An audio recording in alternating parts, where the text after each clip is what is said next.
What's going on, y'all? This is your boy Kev coming to you with another video. And all I gotta say is NBA is back. That's right, the NBA is back. Tonight, man, the season opener, the tip-off season opener, whatever you want to call it. Celtics and Cavaliers, Rockets at Warriors to start the season on TNT tonight. Of course, lots of intrigue in both of those games. I mean, after probably one of the craziest off seasons that you've ever seen, I mean, it all starts tonight. I was looking at Scott Van Pelt last night. I think he was talking about like was it 28 superstars, all stars. I'm sorry, not superstars, all stars changed teams. I mean, this was probably one of the craziest off seasons, maybe ever. Maybe ever. You know, crazy, man. How this all worked out, and you know, like I said, obviously these two games tonight both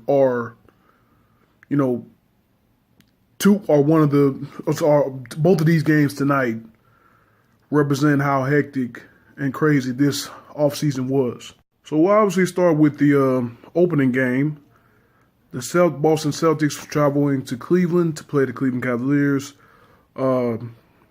Eastern Conference champions, 2016 world champions last year. Of course, lost to the Warriors in this year's finals. LeBron James coming back to Cleveland, maybe for the last time. And you know, last year of his contract and whatever. And then you have Boston. Not too. To be honest, I think Boston got worse. I mean, they're kind of still the same team. But I think they got. I think they're more worse than they were last year. I'm sorry, as number one seed in the East, and I'm gonna tell you why. Well, let me backtrack. Let me come back to the off season between these two teams. Like I said, Cavaliers beat the Celtics in the Eastern Conference Finals. 4-1 to advance to their third straight NBA Finals and their third straight meeting with the Warriors. Of course, Warriors with the addition of Kevin Durant beat the Cavaliers in 5 games to become NBA champions. Two out of the last 3 years. They're going to get their rings tonight, and the offseason, Kyrie Irving asked for a trade. And he had wanted to go to he wanted to go to a contender, San Antonio. Who else he asked for? The Knicks. He even asked to go to the Timberwolves. I mean, that's a pretty good young nucleus too. I mean, I can see where he was going there, but he ultimately Cleveland decided to trade him to the Boston Celtics. Crazy thing is, Cleveland actually got Isaiah Thomas and Jay Crowder out the deal. Of course, Isaiah Thomas, the all-star the last couple of years, leading scorer in the fourth quarter, could not finish the series against Cleveland. Re-injured a hip injury that he had earlier in the season, and wasn't able to finish the Eastern Conference Finals against Cleveland. You remember, what he went through in the playoffs earlier in the postseason, losing his sister in a car accident, and giving his heart, giving his soul for the city of Boston, and the Celtics on that parquet floor. I mean, it's really tough, really a tough situation to go through. But he came through strong. The team, was it against the Bulls?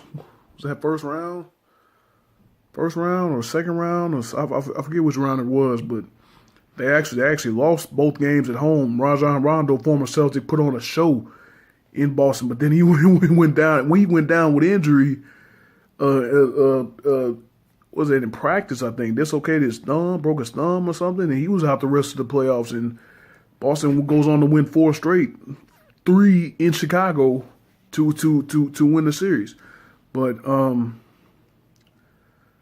you trade Isaiah Thomas away, you trade Jay Crowder away. Then they get rid of Avery Bradley as well, their top perimeter defender.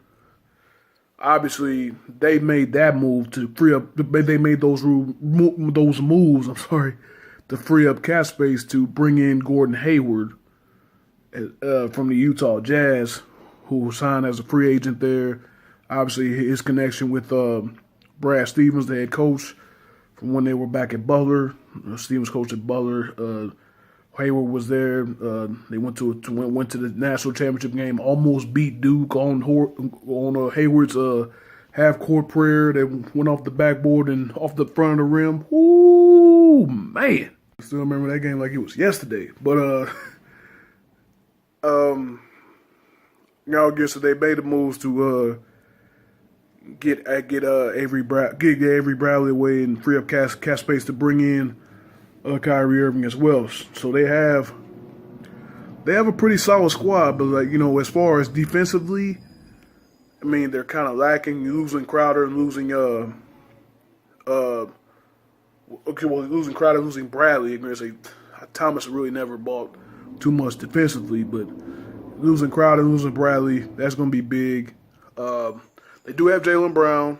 They did get Jason Tatum from Duke in the draft, so they have a pretty solid squad. And they're gonna make some noise, man. They're gonna make some noise.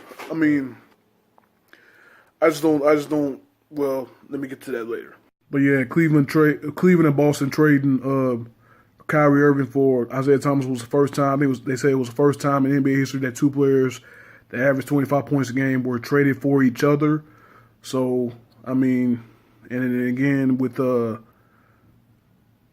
Thomas's hip, it was worse. His hip is in worse condition than doctors thought, and he probably won't play a game for Cleveland until January. I mean, that's cool. Give him time to rest. But Cleveland, they pick up Derrick Rose, they pick up Jose Calderon. Dwayne Wade signs with Cleveland to rejoin his best friend LeBron James after reaching the buyout with the Chicago Bulls after Jimmy Butler was traded to the Minnesota Timberwolves. I mean, just a crazy offseason, man. I'll probably get to it more in more videos or whatever, but I just want to try to keep this video as short as possible. Probably already long as heck. But yeah. Let me get to the actual game. Yeah, with all that being said, Celtics versus Cleveland tonight. I think this will be a preview, barring any major injuries, of the Eastern Conference Finals. I really do. I mean, these are obviously the 2 best teams in the league, and with Paul George and Carmelo Anthony going to Oklahoma City, and like I said earlier, Jimmy Butler going to Minnesota. A lot of top Eastern Conference guys going to the West. The West is strong as ever. Like, dude, the West is sick this year, man, with talent. I mean, the East still has talent too. As far as the Milwaukee Bucks and the Sixers, the process. I don't know about $446 million, but hey, that young nucleus, they're gonna be something to be reckoned with too. But I still think the Cleveland Cavaliers are the class of the Eastern Conference. Why? Because last time I checked, Cleveland still has a guy that one guy, where's number 23? Still the best player in the world. I don't care about what happened in the finals. I mean Durant, he's second best player in the world. I mean he's moved up, maybe 1A, but still not LeBron's level. Well, no, let me rephrase that. I know people gonna go crazy when they hear that part. He's not on the same level. He is on the same level, but he's just not. I just don't think that he's there yet. There's no decline in LeBron James' game. When I see a decline in LeBron's game, then that's when I will elevate Durant over LeBron. There's no decline in LeBron's game. Maybe this year he turns 30. Maybe this year will start to decline, but I still got LeBron. Now to the probably the most important storyline of tonight. What type of reaction will Kyrie Irving get in his return to Cleveland? Now, obviously, Kyrie Irving asked for a trade after the season, got the trade, and then, you hear the stories and the rumors about why he asked for the trade, about him not wanting to play with LeBron James anymore, him wanting to be his own man, and all of that. And then just recently, you had the his comments about how Boston is a real live sports city, and and how that may have been a shot at Cleveland about how there's not much to do, I guess, or something like that. But I do think that Kyrie will hear boos. I definitely think he will hear boos. Maybe not as much. I don't think he will hear as many boos. They've already said that the Cavs will honor Kyrie with a video, which they usually do as a tribute. You go home, and in the first quarter they play a tribute montage of the greatest plays or whatever. And of course, Cleveland will probably go crazy over that shot over Curry to the game-winning shot in the finals, 2016 Game 7, to bring Cleveland their first title in 50 years. I'm sure the crowd will get a buzz out of that. He'll go walk to center court, or he'll walk to the middle of the floor, wave to the fans and all that. Maybe blow a few kisses, and then after that, he'll be on to the rest of the game. But yeah, I don't think that. Of course, it's like LeBron said in the interview with Rachel Nichols last night on Monday Night Football. There's no way in hell that Kyrie Irving or anyone else will ever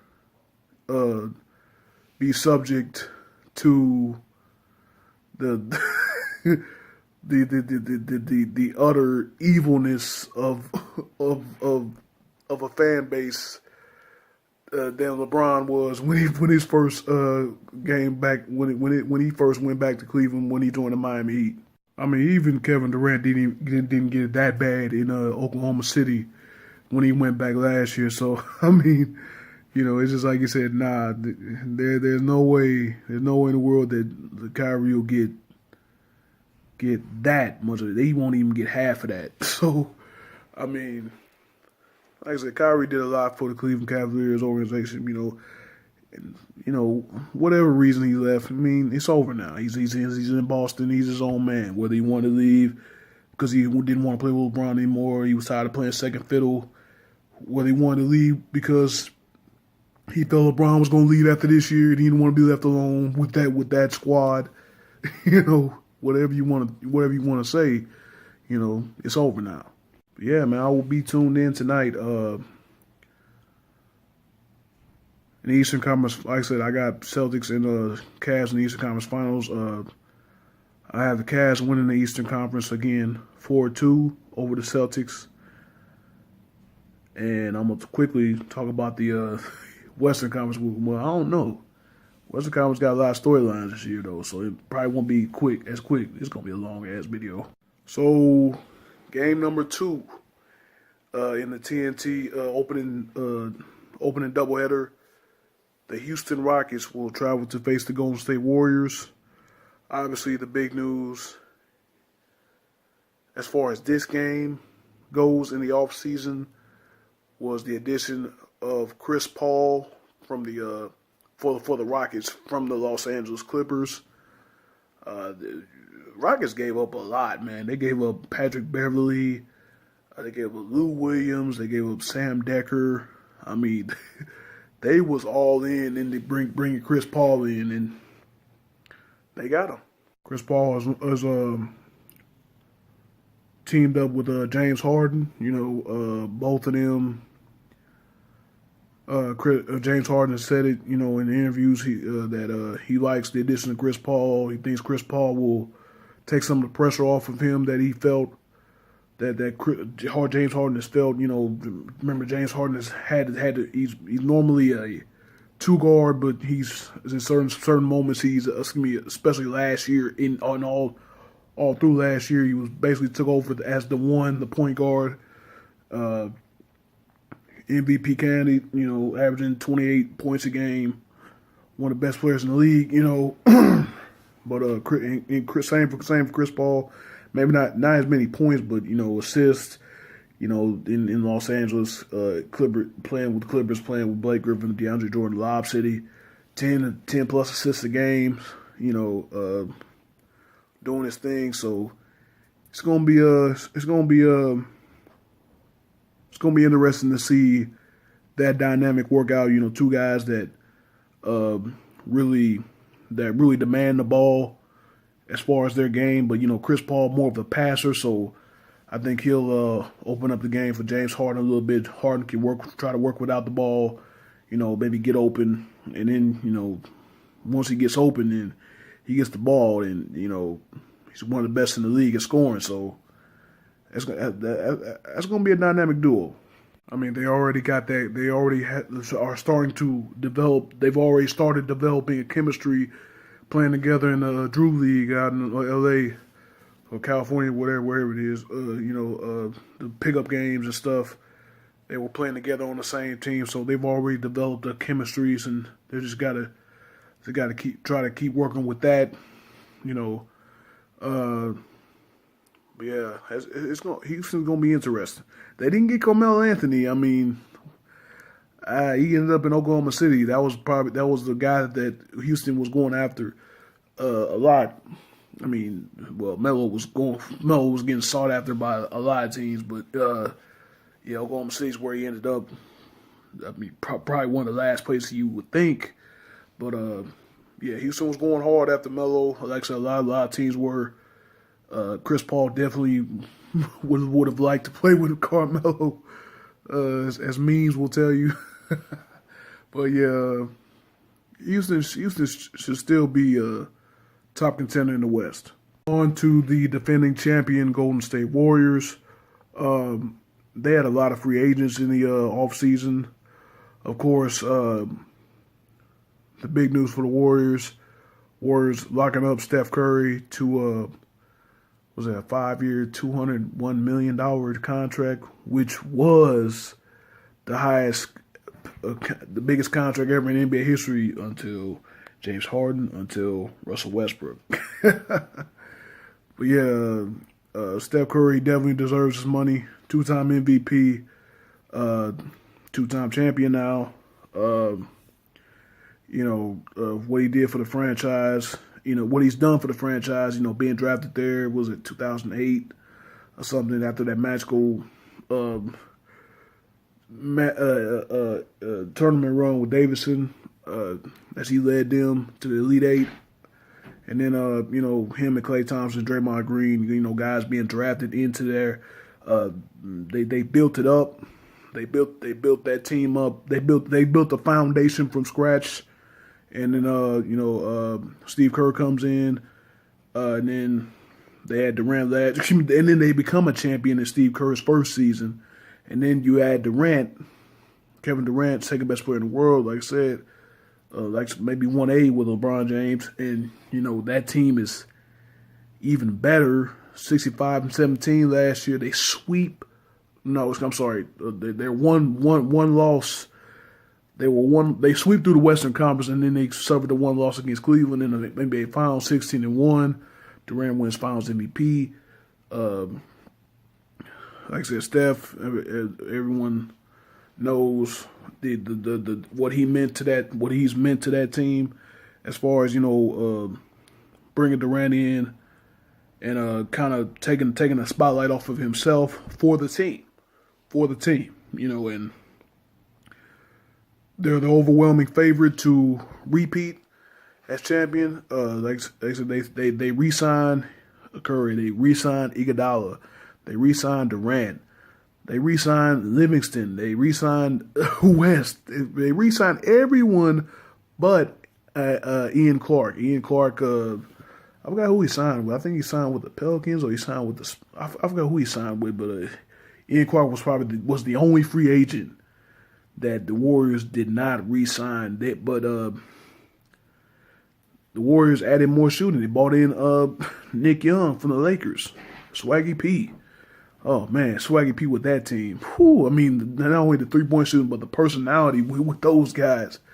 Boy, man, that's gonna be a fun team to watch, man. Yeah, obviously, again,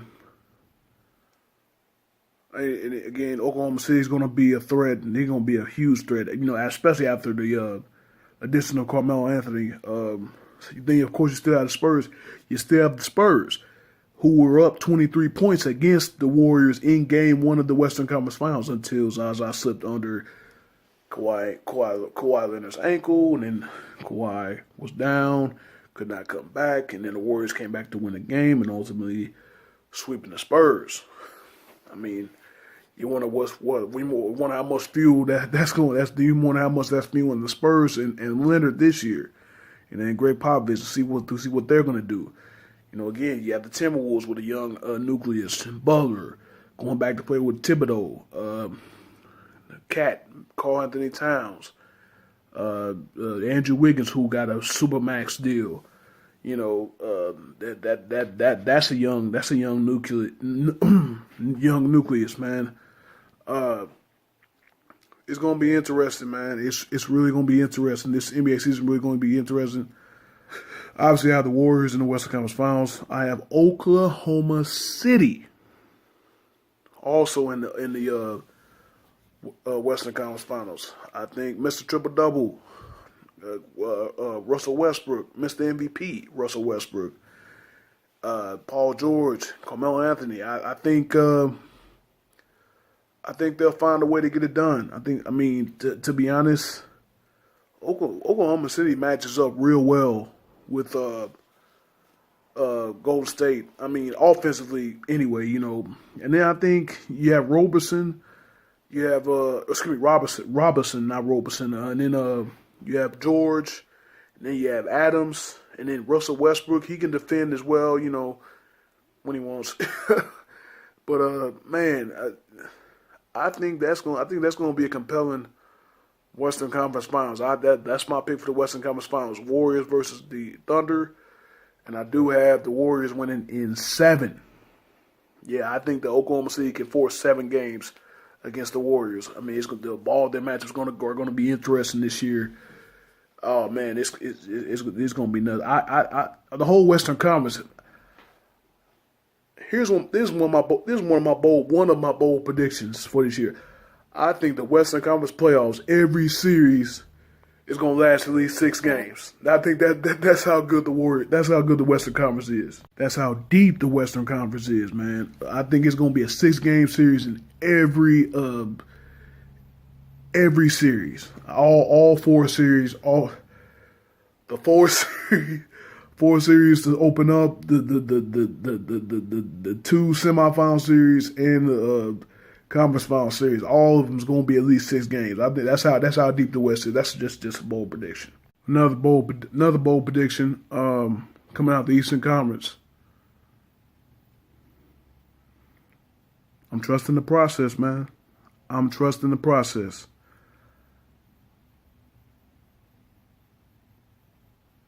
Bold prediction in the Eastern Conference. The Philadelphia 76ers will get the 3rd seed in the Eastern Conference playoffs. I believe it, man. I believe it. I mean, you have Toronto, you know, you have you have Boston, Cleveland, of course. You know, they're going to be top 2. I forgot there was another young team there as well. You have Milwaukee there as well. There you go, Milwaukee with Jabari Parker coming back with the Greek Freak, Giannis Antetokounmpo. You know, you have good young teams in the East, but I think the Sixers can make 3 seed. I mean, I seen them in person down here in Kansas City last weekend. I mean, J.J. Redick was splatting threes. Ben Simmons was making great, great shots. Embiid was doing his thing, you know. And Foles will be great for him running the show. 76ers, top 3 seed in the Eastern Conference. Another bold prediction. Rockets, who's playing tonight, 5 seed or lower. 5 seed or lower in the Western Conference. I really think the Rockets I really think the Rockets are going to be hurt by not adding Carmelo, another superstar, to go with Paul and Harden. And I just think right now, my early prediction, right now the top 4 seeds in the West: Golden State, Oklahoma City, San Antonio, Minnesota. Like I said, Karl Anthony Towns, Andrew Wiggins, Jimmy Butler. Is Teletovic still with that team? It don't matter. I don't even care. The Minnesota top 4 team in the West. I mean, those 2 teams, the Philadelphia and Minnesota, they're gonna surprise people, man. Those are my sleeper teams. Well, not sleeper teams for a championship, but they're in my top 4 in each conference. Top 4 in each conference. I'm gonna go ahead and wrap this video up there, man. I got a lot more to say, but I think this video is long as heck already. I know probably people ain't gonna watch half of this video, maybe not even a fourth of this video. But thank you guys for watching. Wish y'all nothing but positive vibes only, and I'm see y'all in the next video.